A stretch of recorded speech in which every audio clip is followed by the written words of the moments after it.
If the only things about being pro-business were regulation and taxes, then you go, okay, great. It's whoever goes lower regulation, lower taxes. The rule of law is what has made America very special. It has made an environment for business that has been spectacular, a glowing beacon to the entire world. It's the trust that other countries have in us and our system and how we interact, which allows our industries to export and allows the dollar to be the reserve world currency of the world. And that's the reason why Biden is fundamentally, no matter what, more pro-business than Trump.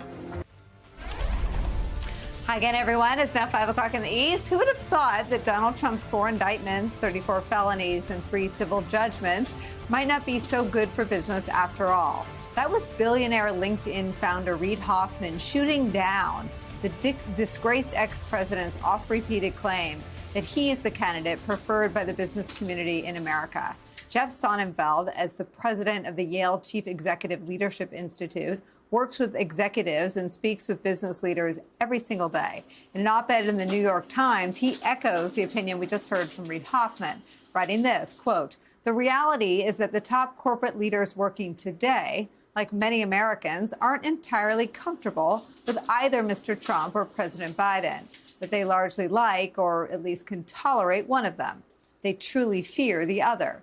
If you want the most telling data point on corporate America's lack of enthusiasm for Trump, look where they are investing their money.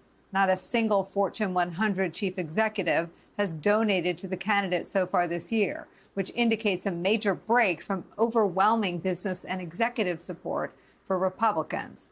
Those assertions are backed up by the numbers. Reporting in Axios notes that the last time a non-Trump Republican incumbent was running for president in 2004, George W. Bush, picked up the support of 42 CEOs. Axios concludes, quote, roughly 2/3 of CEOs are registered Republicans, but they are not MAGA.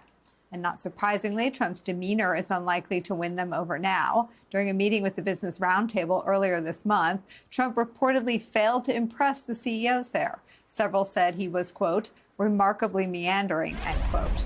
Days later, he made this stunning post on his social media account, quote, business executives and shareholder representatives should be 100% behind Donald Trump, exclamation point.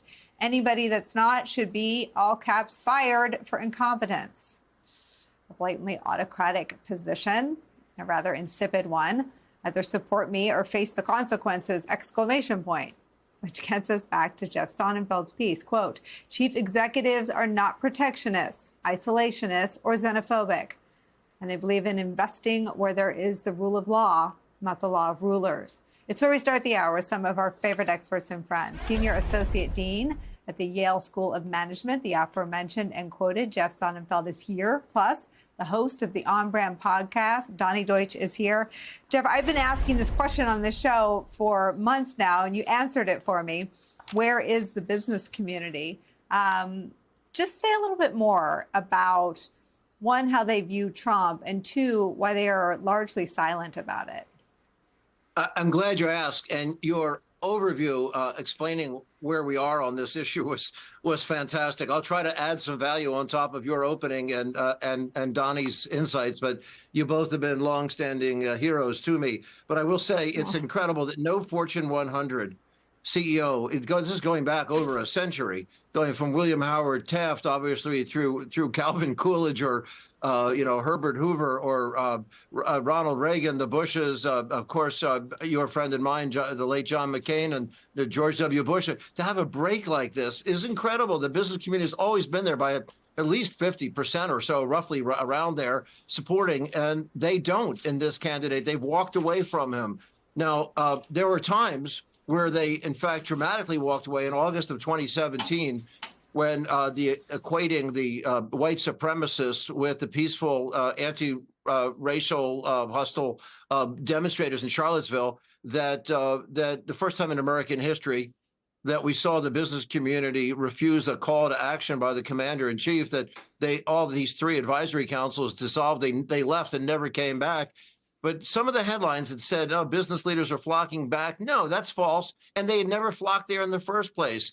In 2005, when Donnie was still with the Apprentice, Donnie, sorry, but about 3 months after I think it was February, Donnie did, I think it was Dove Soap or something, is they had the finality right after the finality, because I was critiquing each episode of The Apprentice for the Wall Street Journal, and he was getting madder and madder, and of course, surprise, surprise, threatening to sue me. I brought him by one of our CEO summits, and a lot of the people who seem to be celebrating Trump now, at least the CEOs that were there, said if he walks in the room, we're walking out. We were at the Waldorf.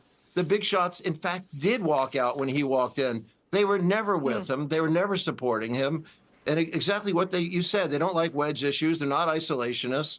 They're not protectionists. They're not xenophobes. And they believe in the rule of law, not the law of rulers. What is it then that explains what from the outside looks like fear? Like they're afraid to say any of this publicly. Well, here's a little twist that every viewer won't love, is in the 1960s, where only Donnie, I think, was old enough to remember, that social change was being led by... You compliment and you insult. That's okay. We'll take both sides of that. Well, I don't know if the Dove Soap was the compliment. I remember I think you condemned both presentations of both teams on The Apprentice. So yeah, and people got mad at you, and I like that. Is that in the social change in the 60s, we had clergy across faiths linking arms. We had trade union leaders. We had professional associations, university presidents. We had employee groups and institutional investors.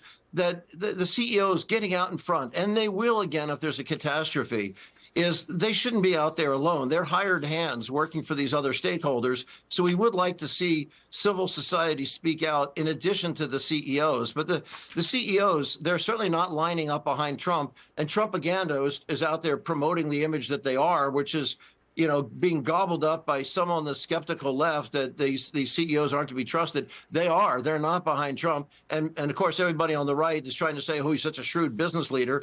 They all think he knows how to manage the economy and great enterprises. And that's of course, nonsense.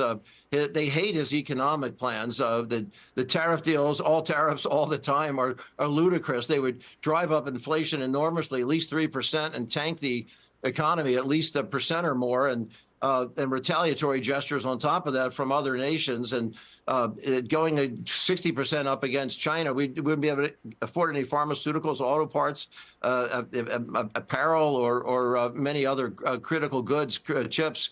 And then disastrous with the deficit. He ran up the deficit. He pretty much tripled it, while Biden brought it down by a third, and in the debt, he took that up 100%. Trump did, and Biden's taken that up only 15%. Not great, but a lot better than 100%.